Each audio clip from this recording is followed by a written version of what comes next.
Olá, meus amigos, aqui estou de volta. Hoje é quinta-feira, 4 de julho de 2024, e eu venho aqui pedir licença a vocês para ler dois textos, porque é muito necessário tratar de dois assuntos gravíssimos, e para isso eu vou precisar ler. E eu sei que eu vou tentar o máximo possível manter o contato aqui visual com vocês, mas são assuntos da maior importância. O primeiro é o Plano Real, os 30 anos do Plano Real, e o segundo é ainda a tentativa absurda, inusitada, mas simplesmente parece que não tem jeito para impedir, da reforma do Código Civil brasileiro, empreendida pelo presidente do Senado, o senador de Minas, Rodrigo Pacheco.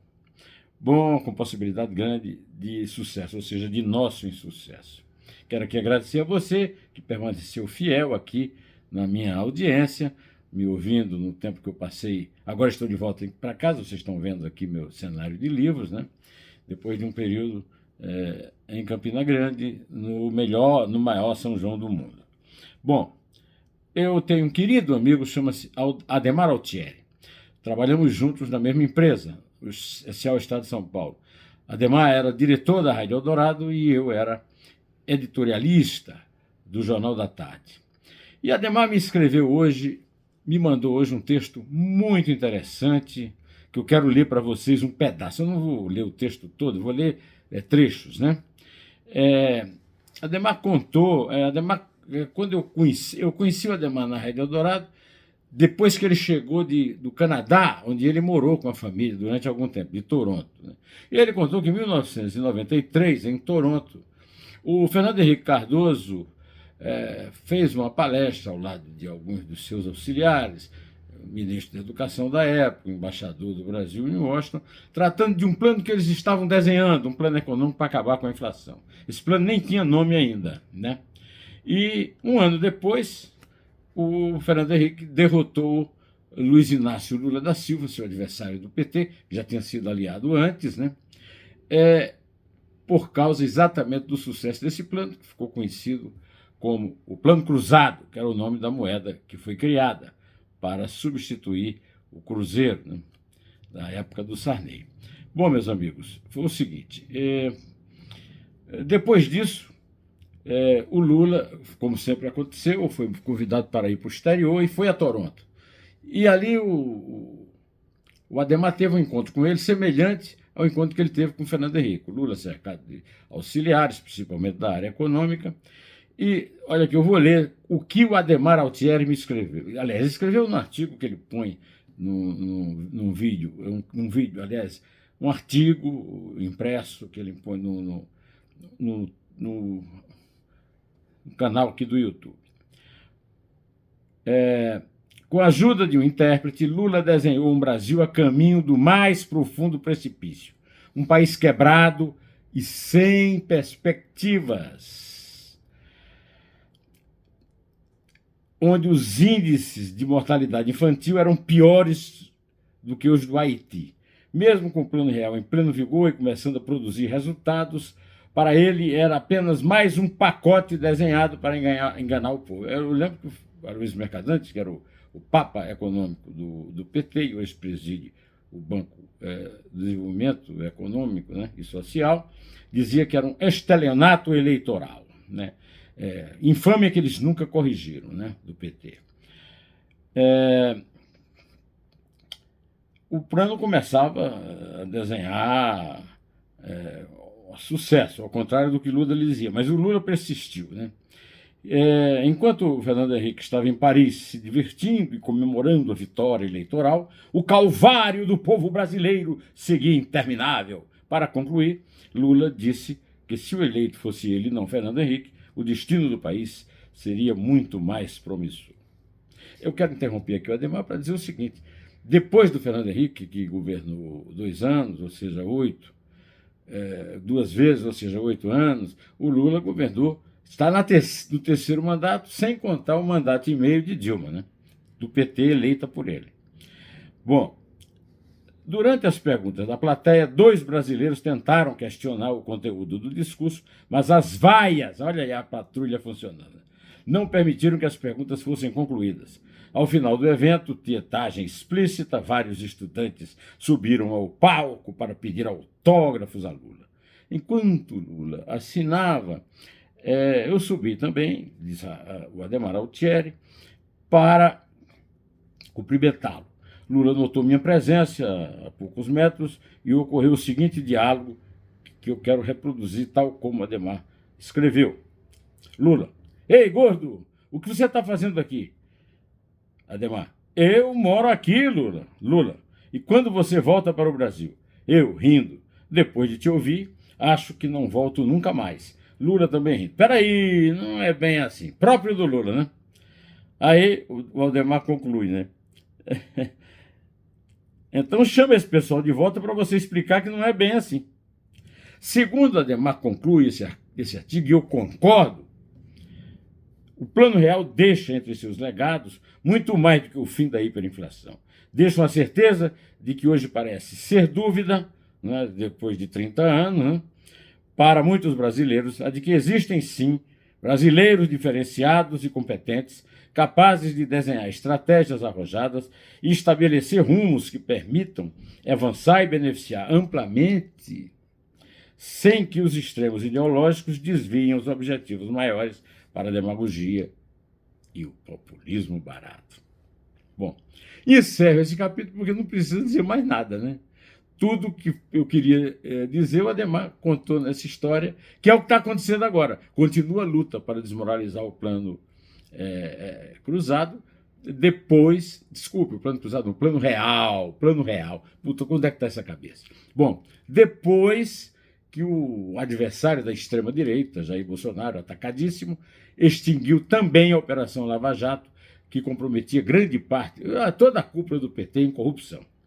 Pois bem, 30 anos depois, Lula e a esquerda tentam destruir esse sonho, mesmo já tendo passado pelo impeachment de Dilma Rousseff e a presidência de Jair Bolsonaro, que demoliu outra grande conquista deste Brasil, dessa população pobre e sofredora, que foi o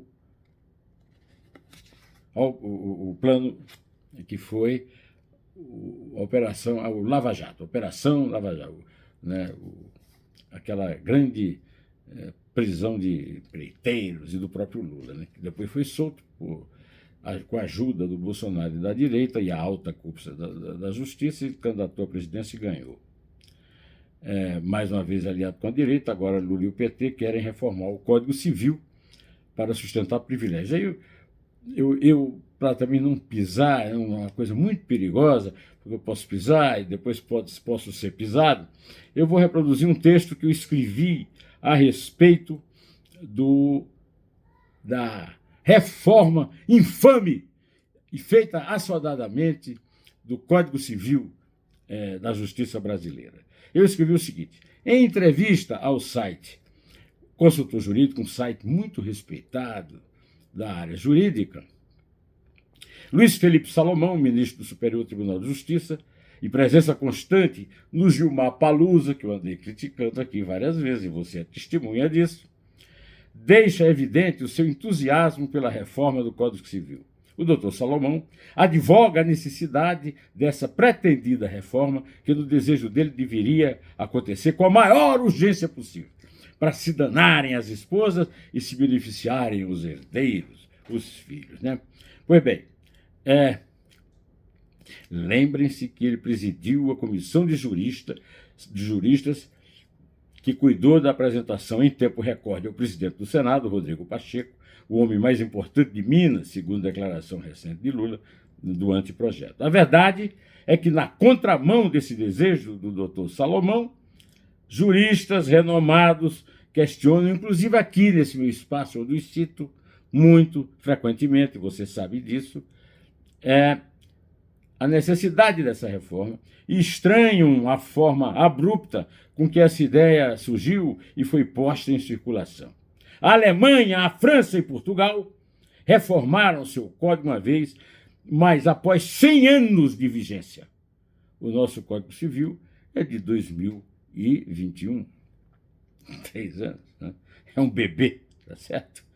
Professores de direito e especialistas sérios concordam que, se essas mudanças forem aprovadas, só farão aumentar a insegurança do país, a insegurança jurídica, né, do país, favorecendo, consequentemente, o mercado de vendas de facilidades. É preciso ficar muito atento a esses arroubos salomônicos.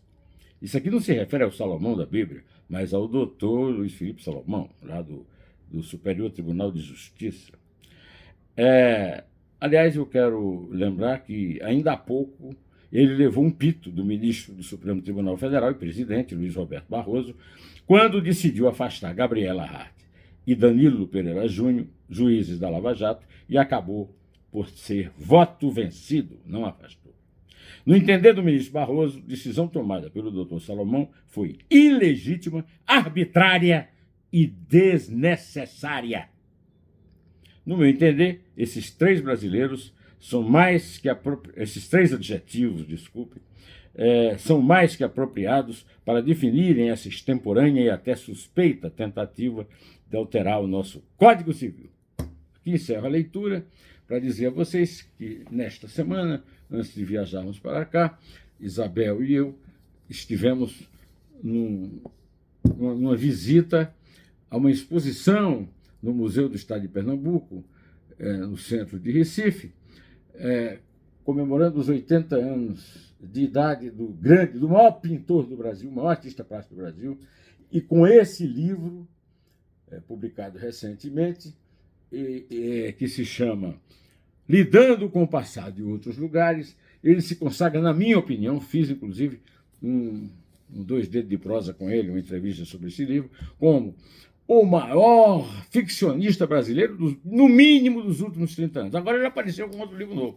do mesmo editor, Zé Mário Pereira, editor do meu livro, Que Sei de Lula. Este livro, A Caminho de Querétaro, ultrapassa em qualidade e em grande cultura do João Câmara o livro anterior.